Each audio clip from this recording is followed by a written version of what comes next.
Thank you, Jen. It sounds like you guys are blaming Putin for the increase in gas prices recently, but weren't gas prices going up anyway because of post-pandemic supply chain issues? Well, I think there's no question that, as we have seen, and outside analysts have conveyed this as well, the increase in the anticipated continued increase, which is, I think, what some of your colleagues were asking about, that is a direct result of the invasion of Ukraine.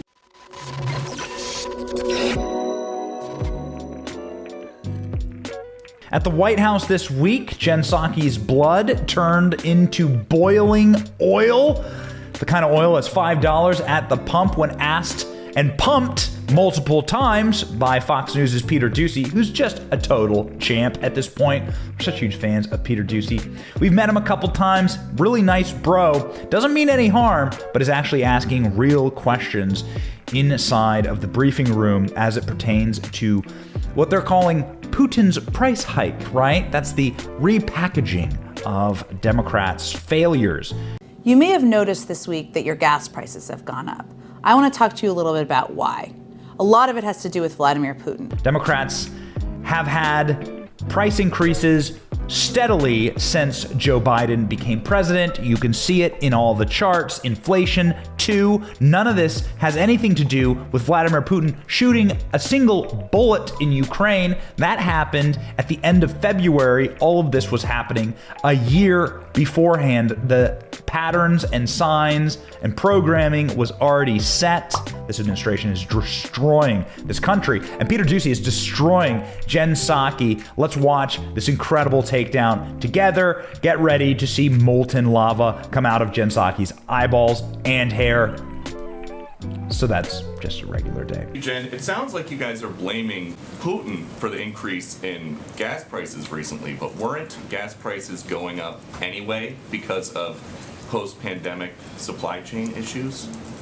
Well, I think there's no question Yes. that, as we have seen, and outside analysts have conveyed this as well, the increase in the anticipated continued increase, which is, I think, what some of your colleagues were asking about, that is a direct result of the invasion of Ukraine, and also there was an anticipation of that was factored in as gas prices have gone up. So you say that you're going to do everything that you can to reduce the impact that high gas prices have on Americans. We're asking other countries to think about maybe pumping more oil. Why not just do it here? Well, to be very clear, federal policies are not limiting the supplies of oil and gas. Let me finish. Let me finish. An executive order his Peter, first week that halted new oil and gas. Let me give you the facts here, and I know that can be inconvenient, but I think they're important in this moment. To the contrary, we have been clear that in the short term, supply must keep up with the demand. We are, and here and around the world, while we make the shift to a secure, clean energy future, we are one of the largest producers with a strong domestic oil and gas industry. We have actually produced more oil. It is at record numbers, and we will continue to produce more oil. There are 9,000 approved drilling permits that are not being used. So the suggestion that we are not allowing companies to drill is inaccurate. The suggestion that that is what is hindering or preventing gas prices to come down is inaccurate. Would President By the way, everything that she just said there is a lie. They are not producing more oil. They're producing less. That's empirical and demonstrable, and it's been proven by experts. Watch. Steve Malloy is an expert in this area. He's a former was on the EPA transition team for President Trump. He said this about the real world as opposed to the one Jen Psaki pretends to be in. Yes, there's a lot of Canadian oil coming through lots of pipelines, but Keystone would bring in more oil faster. And, that's really what we need. But I've got to say, it's not just the Keystone XL pipeline. I mean, the Biden administration right now, in violation of a federal court order, has put a hold on new federal oil and gas leases. I hear Jen Psaki talking about, oh, well, the oil companies have 9,000 leases or something like that that they're not using. You know, the oil companies use the leases that produce and make sense economically. They don't just because a lease has been issued doesn't mean that it's worthwhile producing right now. It all depends on the economics. What Joe Biden should be doing is unleashing our oil and gas sector, forgetting about the climate agenda, Nothing. We're not accomplishing anything anyway. Emissions are going up with no end in sight, but people cannot afford gas prices at this high. It's going to cause even more inflation, which is another thing Joe Biden doesn't really care about. Biden rescind his executive order that halts new oil and natural gas leases on public lands. Well, 90% of them happen on private lands, as I'm sure you know, and there are 9,000 unused approved drilling permits. So I would suggest you ask the oil companies why they're not using those if there's a desire to drill more. Would President Biden ever undo his executive order that stopped the construction of the Keystone XL pipeline? Are you suggesting that would solve the gas prices issue? Well, do you think that that would maybe affect prices faster than getting the whole country off of fossil fuels? I actually don't think it would. The Keystone was not an oil field. It's a pipeline. Yeah. Also, the oil is continuing to flow in just through other means. So it. What do you think the point of the pipeline was? To get more oil in. Keystone's not an oil field, it's a pipeline. Yes, what do you think a pipeline does? Hey, we have a major shortage of milk. We have no milk stores. Well, maybe we should open up a new milk store because the line out this milk store is insanely long. We'll open up 2 and we'll have more supply. No, can't do that. The milk store isn't a dairy. It's not a cow. Ha!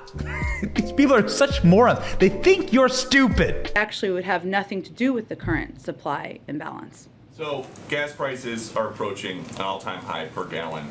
How high would they have to get before President Biden would say, I'm going to set aside my ambitious climate goals and just increase domestic oil production, get the producers to drill more here, and we can address the fossil fuel future later? Well, again, Peter, the U.S. produced more oil this past year than in President Trump's first Lie. year. Next year, according to the Department of Energy, we will produce more oil than ever before. Those are the facts in terms of oil production. And again, right now there are 9,000 unused approved permits to drill onshore. So I think you're misidentifying what the actual issue is. But if we're looking to the future and what we can do to prevent this from being a challenge in future crises, the best thing we can do is reduce our dependence on fossil fuels and foreign oil, because that will help us have a reliable source of energy so that we're not worried about gas prices going up because of the whims of a foreign dictator. The best set of questions I've ever heard at a White House briefing. That was 4 minutes of pure dragging. We don't have any meat. Well, maybe we should open a new butcher shop. The butcher shop's overloaded. It can't handle all the customers. Maybe we open a new butcher shop. That's not a cow. They think you're stupid. Don't be stupid. Vote differently. These people are stupid. And they're nefarious. They don't want to tell you the truth. And the truth is very scary. Let's just say that. The truth is scary. They want this to happen. They want to collapse our economy. They want you dependent on the government. They want you impoverished. They want to destroy the middle class. And they want to reset the dollar as the global reserve currency. They want to destroy that so that America will be weakened and that America will be a diminished, feeble client state of a world government. That's what they actually want. In case you were listening. So all of this is by design. And these people are garbage. Vote them out. Thank you for watching. We are 100% independent news. Are you sick of being lied to? We certainly are. That's why we started this channel. But we can't do it without you. We can't keep going without your help. All we ask is that you click like and subscribe and share this video. It's free. And it keeps us going, it keeps us growing, and it keeps us getting the truth out there to break the rotted corporate media infrastructure that wants to lie to you every single day, wants to corrupt your narratives, your truth, your story, and your very society. So support us by clicking like, clicking subscribe, and thank you, Patriots.